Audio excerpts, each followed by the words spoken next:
Okay, இப்போ உள்ள இந்த காற்றழுத்த தாழ்வு பகுதி இப்போ சென்னையை நோக்கி நகர்ந்து கொண்டிருப்பதாக கூறப்படக்கூடிய அந்த காற்றழுத்த தாழ்வு பகுதியானது நாளையும் நாளை மறுதினத்திற்குள் அந்த காற்றழுத்த தாழ்வு பகுதி வலுவிழப்பதற்கான வாய்ப்பு இருக்குதா சார்?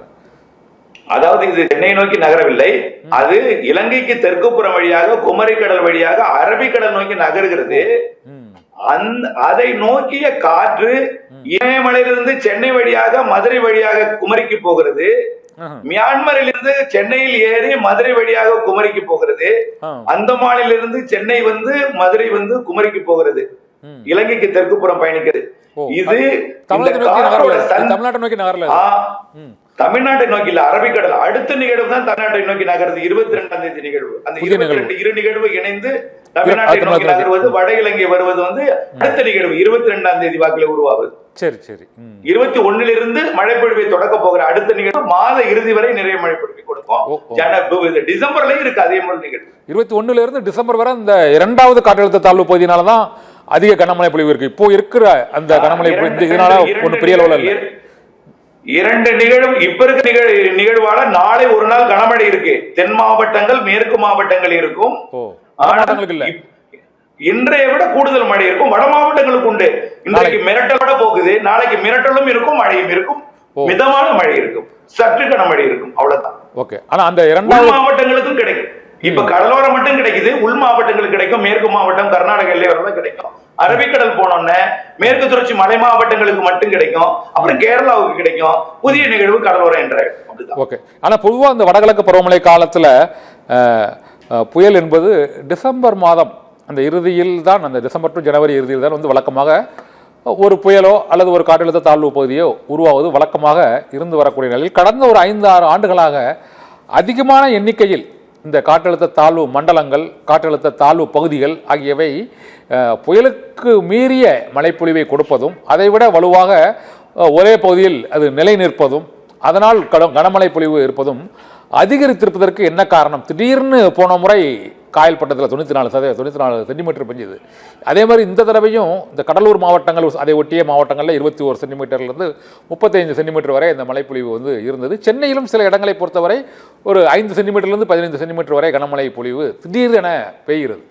இது போன்ற மழைப்பொழிவு இந்த முதல் காற்றழுத்த தாழ்வு பகுதியில் இருப்பதற்கான வாய்ப்பு இருக்குதா? அதாவது இப்போ இருக்கக்கூடிய தாழ்வு பகுதி வந்து அதிகமான குளிர் நீராவியே தான் இருக்குது. இருந்தாலும் கொஞ்சம் நிலநடுக்கோட்டு நீராவியே எடுக்க போகுது நாளைக்கு. ஆனா நிறைய கடந்த தென் மாவட்டத்துல கடந்த 2 ஆண்டுகளுக்கு முன்பு 100 சென்டிமீட்டர் மழை பொழிவை கொடுத்த அந்த நிகழ்வுக்கு நிறைய நிலநடுக்கோட்டு பகுதியிலிருந்து நீராவியை கொண்டு வந்தது. அப்போ வந்து எம்ஜேஓ எனப்படும் மேடன் ஜூலியன் ஆக்சிலேஷன் எனப்படக்கூடிய தென்னரை கோளத்துல புயல்கள் இருந்தது. அந்த புயல்கள் அங்க இருக்கக்கூடிய நீராவியை எடுத்து பம்ப் பண்ணியது இங்க, அதை எடுத்து கரையேற்றியது இங்கே. அந்த மாதிரி ஒரு செட்டிங் இப்போ இல்ல, இந்த நிகழ்வுக்கு இல்ல.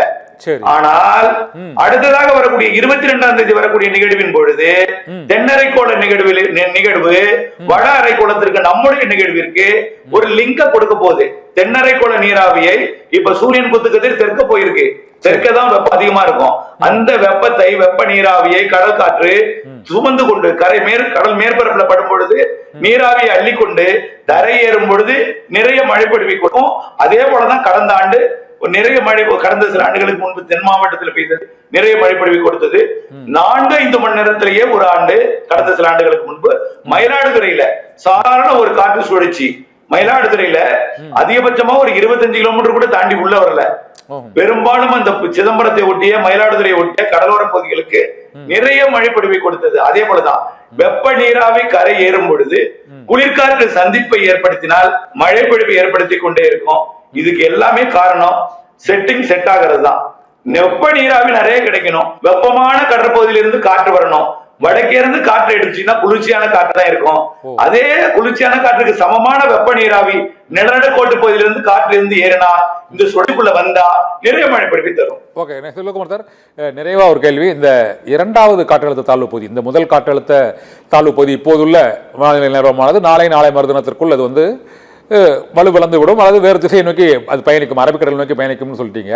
இந்த இரண்டாவது காற்றழுத்த இந்த தாழ்வு பகுதி, இரட்டை காற்றழுத்த தாழ்வு பகுதி இணைகிறது பாருங்க. அந்த இணைந்த காற்றழுத்த தாழ்வு பகுதிகளால் அதிகபட்சமாக இப்போதைக்கு சென்னைக்கு ஆரஞ்சு அலர்ட் இருக்கு, அந்த அது ரெட் அலர்ட் வர போகுமா அந்த இந்த 22ஆம் தேதிக்கு பிறகு போவதற்கான வாய்ப்பு இருக்கா? அது வந்து வட மாவட்டங்களில் தான் அந்த ரெட் அலர்ட் இருக்குமா, அல்லது அந்த டெல்டா தென் மாவட்டங்களுக்கு இது போன்ற அதிக கனமழை பொழிவதற்கான வாய்ப்புகள் எந்த மாவட்டங்களுக்கு அதிகமாக இருக்கும் சார்? வரக்கூடிய இரண்டாவது நிகழ்வு. ஆமா, வரக்கூடிய 21ஆம் தேதியிலிருந்து பேசுபொருளாகிவிடும் அந்த நிகழ்வு. ரெண்டும் நினையும் நிகழ்வு. அடுத்த வாரம், அதாவது 21ஆம் தேதியிலிருந்து மழை படிப்படியாக அறிவித்து 23லிருந்து 28ஆம் தேதி வரை 23லிருந்து 25 நாட்களுக்கு பெரும்பாலும் வடகடலோரம் டெல்டாவிற்கு ரெட் அலர்ட் இருந்து கொண்டே இருக்கும். ரெட் அலர்ட் இருந்து கொண்டே இருக்கும். தென்கடலோரமும் இருந்து கொண்டே இருக்கும். உள் மாவட்டத்துக்கும் ரெட் அலர்ட் இருக்கும். உள் மாவட்டத்துக்கும், அதாவது இதை தாண்டி கல்வராயன் மலைப்பகுதி வரைக்கும், திருவண்ணாமலை கூட ரெட் அலர்ட் கொடுப்பாங்க. திருப்பத்தூர், வேலூர், ராணிப்பேட்டை கூட ரெட் அலர்ட் கொடுக்கலாம்.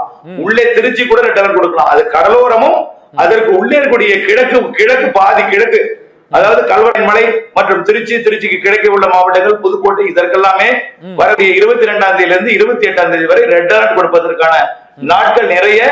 அப்போதான் நிறைய மழை பொழிவு கொடுக்க போது. அதுல 3 நாள் நான் ஸ்டாப் ரெயின் இருக்கிறது. அப்ப நிச்சயமா ரெட் அலர்ட் இருக்கும் அதுல நிச்சயமா. ஓகே.